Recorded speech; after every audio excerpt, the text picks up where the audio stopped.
art singers have released a recording of the Requiem by Gabriel Fauré, made during the COVID pandemic when singers couldn't meet. I'm talking with Eleanor Cully, who was responsible for the audio production of this. Eleanor, you've been pulling together up to 18 separate recordings, people using different equipment in different acoustics, and yet you ended up with a really unified sound. How exactly did you do it? It seems miraculous. Oh, thank you. The first thing I would say is I adjust the balance. So I took all the singers and lined them up in my software, all 18 different tracks, and the piano as well, and just made sure that I could hear an even balance between all people, and specifically in all parts. So I might take like the soprano section and just isolate each person and make sure they were the same level as everyone else in the section to create a whole. And then I did this across all parts as well. So thinking particularly about the offertorium, the second movement, and how there's some beautiful interweaving of the altos and tenors there, and really making sure that the balance was right, so that we could create this lovely woven sound.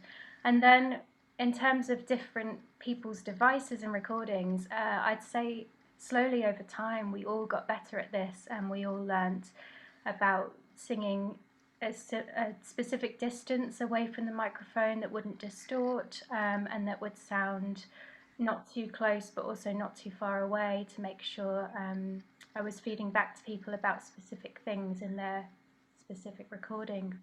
So, and yeah, and then the mastering process at the end kind of glued it all together again after the mixing was done, just to create like a kind of blended choral sound as much as possible.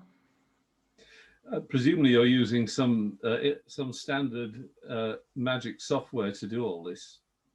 I'm using Reaper, and Reaper is actually fairly new to me. I think I downloaded it something like March, the March just gone. So I haven't even been using it a year yet. I've kind of got to know it through this project and a couple of things I did before. So yeah, I'm really loving it and recommending it to other people who are looking for audio software as well. You just said that you began to give feedback to singers about microphone technique and so forth, and I know that you helped some of them to get better recording apps on their phones and so forth. Yeah. You and the conductor Roshan Reynolds um, did feedback to each other a tremendous amount during all this to get the right sound. Now that you've got to the end of it, what advice would you give to somebody who's approaching a project like this for the first time? And indeed, what advice would you give yourself? Oh, good question.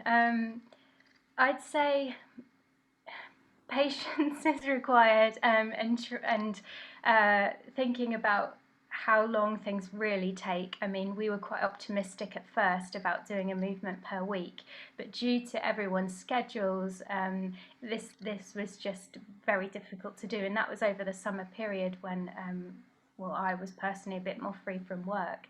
So yeah, really thinking about how realistic a plan might be if you're recording different pieces or different movements. Um, and yeah, the advice I'd give to singers actually is to always listen back to your recordings, because you might hear things in the recording like a clock ticking or something that you wouldn't have picked up just when you're around the house. You sort of stop noticing, and things like that can kind of interfere a bit with the choral sound. Um, and also listening back really carefully to your own singing and making sure it's the best you can get it, for it to be brought back together with everyone else. Um, the end products are it's very good, but it's a different thing from live performance, isn't it? And it's also different from normal recording, where you can do the production and the recording at the same time. I mean, it's a strange art form. Do you think it will survive COVID? Do you think we'll still be doing this? Some singers who can't. I mean, I have a friend who is housebound and has been able to sing, not with our choir, but another one, as a result. Do you think this will become a thing? I don't know. I mean, I hope so for me personally, because I absolutely love doing it this way. I think for me, I've learned a huge amount about mixing. I've kind of been learning as I've gone, really. So this has been a great way for me to discover all sorts in the music that I probably wouldn't have been able to hone in on if I had like a whole section or a whole choir recording like it all at once. I think I think for the singers as well, and myself as a singer, obviously, I think we've all gained a huge amount of confidence from just isolating our own voices. And at first, this is quite overwhelming to do, but I think there's a real sense of agency and of of being able to kind of take ownership of your own part and then hear it, how it slots together again. It's a bit like a big jigsaw puzzle. Um, and yeah, I just think that it's a really interesting process, and I would encourage other choirs to look into doing it if if possible. Well, that's it has been a great experience, and as you say, we've all learnt a lot about ourselves. It's been very demanding on your time and attention, and you said just now that you'll be able to do it because you've been furloughed for a while. But Mm. I was going to say, would you do it again? I think you just told me you would.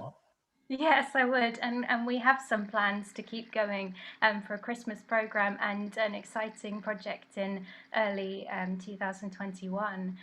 So yeah, I'm continuing as long as everyone else is willing to send me their audio. Thank you very much, Eleanor. Thank you.